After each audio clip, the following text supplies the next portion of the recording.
Well, hello everyone, it's Rick Passek, the Fly Fishing Fanatic, and welcome to another edition of On the Bench with Sport Fishing on the Fly. Today, the pink booty. Great fall pattern. I'm going to start off with a FW 581 in a size 10. Nice heavy shanked, downturned eye nymph style hook for whatever brand you prefer. Tail is going to be a Hen's Marabou in bright pink or candy floss pink. The body is going to be Semperfli's Mirror Orange Mirage. It's the body. And then some yellow booby tubes. I'm only going to use half. And I'm using some UTC Ultra Fluorescent Pink. I prefer the 140 denier for these, but I ran out, so the 70 will have to do. I'll just have to be a bit more careful with the booby eye itself, the tube, because they do have a tendency of getting cut easy with these sharper threads. So that's a little hint for you guys if you're using Semperfli Nano Silk or the new Nano Thread from Hen's or any GSP or anything like that. They're sharp, so be careful. So I start off with, I took a booby tube and I cut it in half. So, okay. So now all I'm going to do is I'm going to round the edges all the way around. Just make sure that none of those 90-degree sharp edges are there. And the reason for that is it just helps it not turn in the air and in the water. Those rough, those tight edges will, those 90-degree edges will cause it to turn and spin on you, and that'll screw up your line. So that's all you're doing. Okay. I'm going to come back just a couple of turns, and I want to get this right in the middle. If it's not right in the middle, move it. Yeah, right in the middle. Here we go. Then I tie it 3-4 times that way, and then I'm going to turn this whole thing. Okay. And then go 3-4 times that way. Same this way again.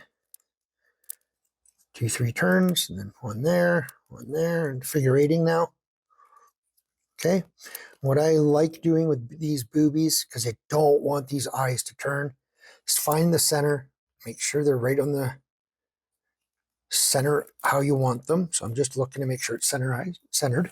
And then I'll take a crazy glue and I'll just put a dab. In this case, it's M5T from Mercury Adhesives. And I just take a dab on my bodkin and just let it drip on.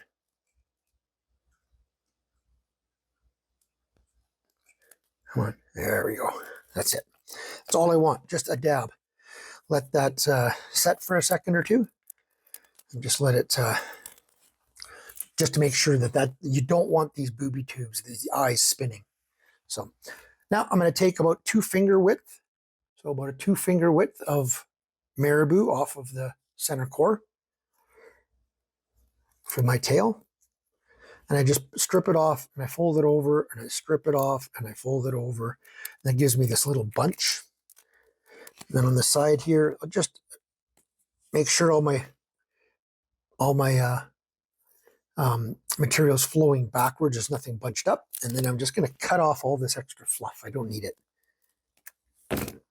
Okay.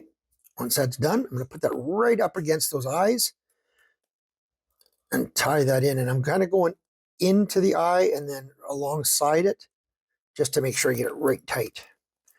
Then I'll come all the way back to the bend of the hook. Don't go around the bend. And I go under the package of Marabou, over. Under the package of Marabou, over. 3 times. And then about 1.5 times the length of the body. That's what I want the tail.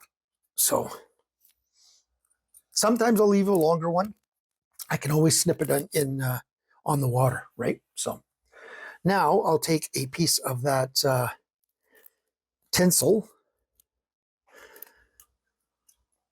the Flashaboo actually, from Semperfli, this orange, and I'm just going to go up and down just to make sure this body is fairly smooth.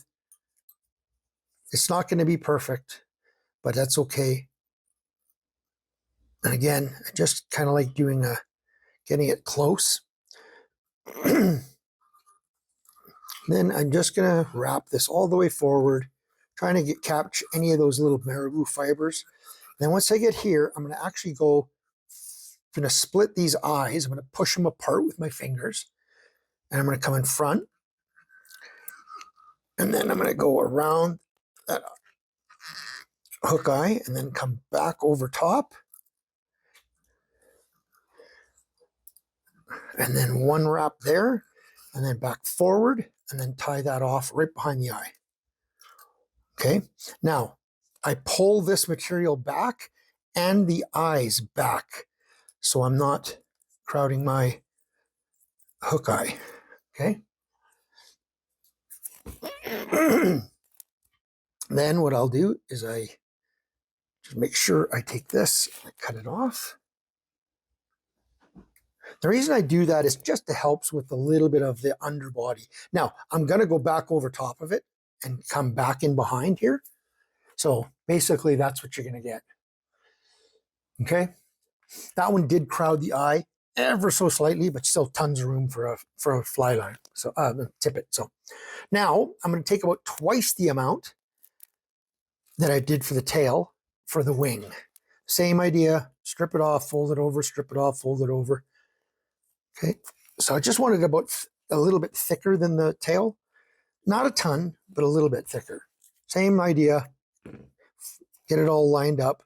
Cut off your fluff. Put it right tight up against there. And then tight up against those eyes. Now, if you want to make it look a little prettier, you can put some dubbing in there. I never do. Then I just pull that forward again, going right in behind the eye. Whip finish, pulling the eyes back. Getting a whip finish right up against those eyes. And I'll do it again. Right up and get tight against those eyes, pulling those eyes out of the way. Like I said, I definitely prefer this with the 140 denier. You can pull a little harder and move things a bit. And then the length of your tail is the length of your wing. And there's the finished fly. That's it. Now, sometimes I'll take a little bit, just to hide that little tie-in point, because it doesn't look the prettiest, I'll take a little bit of a pink, fluorescent pink dubbing and put it in there and then stroke it out a bit just to hide it, but it really makes no difference. The big thing is have these yellow eyes, this nice bit of orange, a pink tail, and then that orange sparkling underbody, and that's it, right? So when this gets wet, this thing moves really, really well and really attracts the fish. And like I said, I was strip, and leave it, and then a slow, longer strip, leave it, strip, leave it, let it sink a little bit, and then strip, right? So now in deeper water, use a type 6 or a type 7. In shallower water, a type 3 or even a type 1 if you're in really shallow water. Yeah, and you just have to wait a little longer for it to sink or whatever. But yeah, these are absolutely deadly. When they're on to blobs and boobies, it's so much fun because they can hammer these things now. So, alrighty. Hope you guys enjoyed that. Thanks for tuning in to another edition of On the Bench with Sport Fishing on the Fly. Tie lines, everyone.